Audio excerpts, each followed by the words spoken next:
ሰላም ጤና ይስጥልን ውድ የአርቲኤም ኢትዮ ቤተሰቦቻችን ሰዓታችንን ጠብቀን ዕለታዊ መረጃዎችን ልናደርሳችሁ መጥተናል። ለቻናላችን አዲስ ከሆኑ ሰብስክራይብ በማድረግ ቤተሰብ ይሁኑን። ቀጥታ ወደ መረጃዎቹ እናመራለን።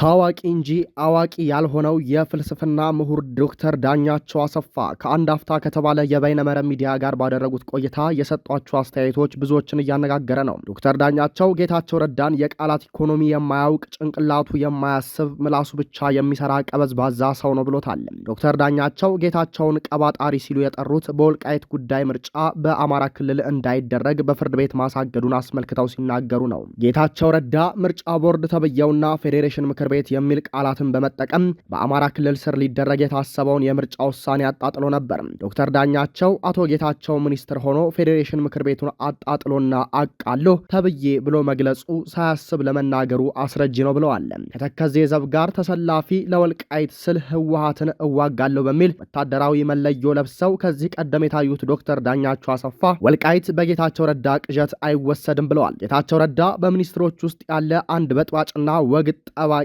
ግለሰብ ነው ሲሉ የስድብ ናዳ አውርደውበታል። ከዚህ ቀደም ዶክተር ዳኛቸው ከካሴ ልጅ ከወዳጆ ልጅ ይልቅ የአህመድ ልጅ ይሻለኛል በሚል ንግግራቸው መነጋገሪያ ሆነው ነበር። እኔን ነጻ የሚያወጣኝ ምሬ ወዳጆ ወይ ዘመነ ካሴ ሳይሆኑ አብይ አህመድ ነው የሚሉት ዶክተር ዳኛቸው ብልጽግና ፍትሃዊ መንግስት ነው ብለዋል። የፍትሃዊነቱንም ሲገልጹም በአማራና በኦሮሚያ ክልል እኩል ድሮን ነው እየጣለ ያለው ብለዋል። ጭፍጨፋን ማከፋፈል እንደ ፍትሃዊነት የሚቆጥሩት የቀድሞ የኢህአዴግ ተቃዋሚ አሁኑ የብልጽግና ባለሟል ዳኛቸው አሰፋ ብልጽግና እኩል ይገላል እንጂ ለይቶ አይገልም ብለዋል። መግደልን ለምን አመጣው ሲባሉ መንግስት ካለ ብረት አይጸናም ብለዋል። ዶክተር ዳኛቸው በ1985 ዓመተ ምህረት ከአዲስ አበባ ዩኒቨርሲቲ እህታቸው የትምህርት ሚኒስትር በነበሩበት ወቅት ተባራው ነበር።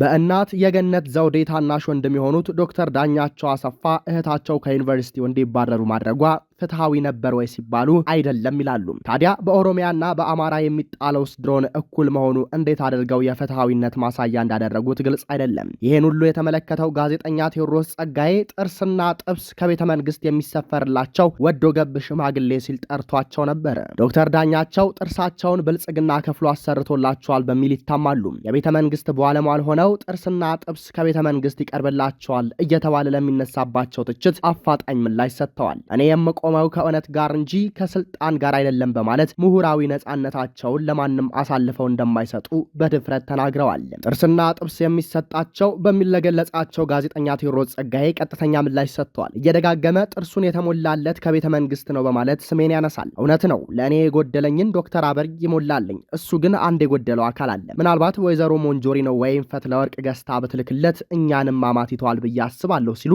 በከባድ ምጸት ሸንቆጥ አድርገውታል። ነገሩ በዶክተር አብይ ለእኔ ጥርስ ተሞልቶልኛል፣ እሱም የሚያስፈልገው ነገር ስላለ ቢላክለት ጥሩ ነው በሚል ምጸት የተቋጨ ይመስላል። ዶክተር ዳኛቸው በምጸት የተናገሩት እኔ ጥርሴን ባጣ አብይ ሞላልኝ፣ እርሱም አይኑን ደብረ ጽዮን ይሙላለት ሲሉ በንዴት ተናግረዋል።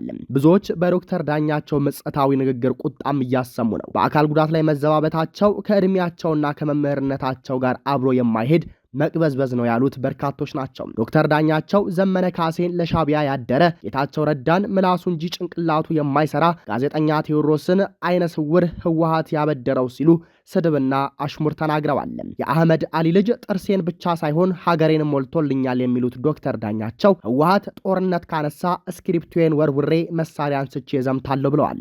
ጦርነት መቀስቀስ፣ መሳደብ፣ ማፌዝ የሚቀናቸው ዶክተር ዳኛቸው አሰፋ በኢህአዴግ ጊዜ በአሜሪካ ቺካጎ የታክሲ ስራ እየሰሩ ለ18 ዓመታት ቆይተዋል። ነገር ግን ቺካጎ ዩኒቨርሲቲ ፍልስፍና ሳስተምር ቆይቻለሁ በሚል ለአዲስ አበባ ዩኒቨርሲቲ በማመልከቻ ጠይቀው ነበር። አዲስ አበባ ዩኒቨርሲቲም ሁኔታውን አጣርቶ የማስተማር ልምድ በአሜሪካ የሌላቸው መሆኑን አረጋግጦ በውሸታቸው ምክንያት ለማስተማር ሳይታጩ ቆይተዋል።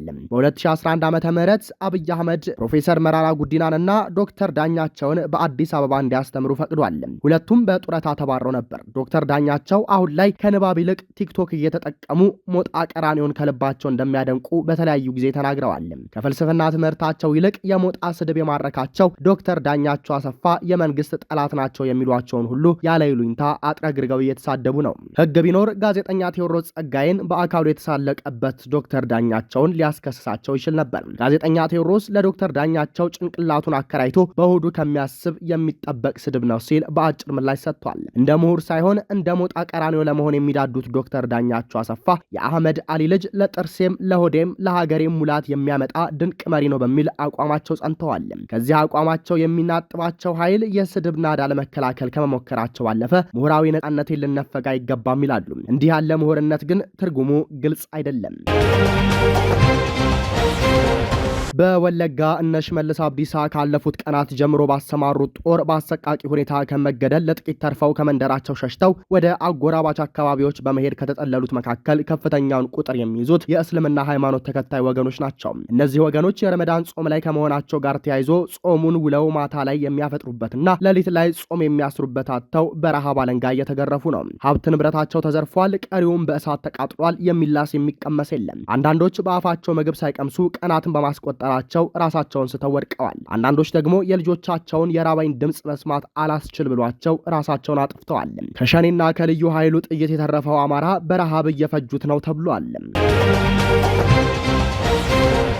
የፌዴራል መንግስት ለትግራይ የሚሰጠውን የመድኃኒት አቅርቦት አግዷል ሲሉ የትግራይ ጤና ቢሮ ዛሬ በሰጠው መግለጫ አስታወቀ።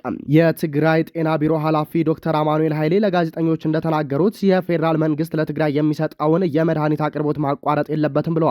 በህዝቡ ላይ የደረሰው ጉዳት ከፍተኛ በመሆኑ ዓለም አቀፉ ማህበረሰብ ይህንን ማወቅ አለበትና አስቸኳይ መፍትሄ እንደሚያስፈልግ ተናግረዋል። እስከ ታህሳስ ወር ድረስ በትግራይ የመድኃኒት ፍልሰት ቢኖርም ከጥርና የካቲት ወር ጀምሮ ምንም አይነት መድኃኒት ወደ ትግራይ አልገባም ብለዋል። የጤና ስርዓቱ በመድኃኒት አቅርቦት በነዳጅና በበጀት እጥረት ስጋት ውስጥ እንደሚወድቅ ተናግረዋል። በዚህም ዓለም አቀፉ ማህበረሰብ ችግሩን እንዲያውቅና አፋጣኝ መፍትሄዎችን እንዲያቀርብ ጥሪ አቅርበዋል።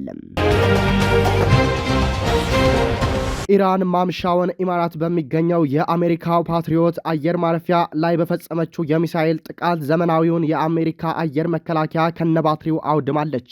አሁን ላይ የሚተኮሱ የኢራን ሚሳኤሎች የታለመላቸውን ኢላማ የመምታት ንጻሪያቸውን በከፍተኛ ሁኔታ እያደገ ይገኛል። በመካከለኛው ምስራቅ ያሉ ከፍተኛ የአሜሪካ ራዳሮችና ቅድመ ትንበያ የሳተላይት መረጃ መሰብሰቢያዎች እንዲሁም የሚሳኤል ጥቃቶችን ገና ከመወንጨፋቸው ዲቴክት የሚያደርጉ የተራቀቁ መሳሪያዎች በኢራን የሚሳኤልና የድሮን ጥቃት እየወደሙ በመሆኑ ኢራን የመምታት አቅሟን አሳድጎላት ከፍተኛ ውድመት እያደረሰች ትገኛለች። የጽኖቹ የፐርሺያዎቹ ሀገር ኢራን አሜሪካና እስራኤልን የምታስከፍለው ዋጋ በከፍተኛ ሁኔታ እየጨመረ ሲሆን የአሜሪካ ዕለታዊ የጦር ወጪ $2 ቢሊዮን በመድረሱ ትራምፕ የሌሎች ሀገራትን እገዛ እየጠየቀ ይገኛል።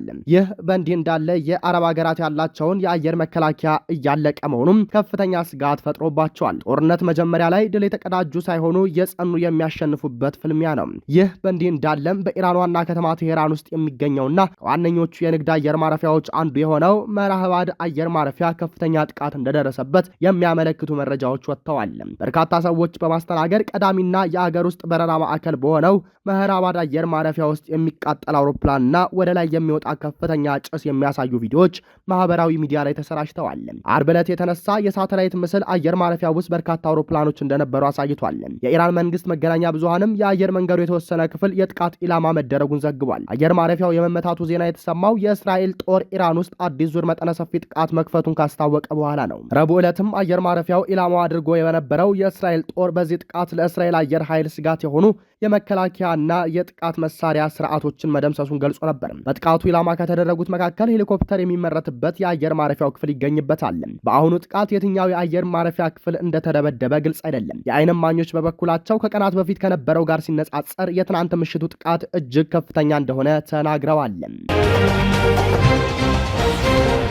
ውድ የአርቲኤም ኢትዮ ቤተሰቦቻችን ለሰዓቱ የነበረን መረጃ ይህንን ይመስላል። ሰብስክራይብ በማድረግ ቤተሰብ እንድትሆኑ እየጋበዝን ቸር ተመኘን።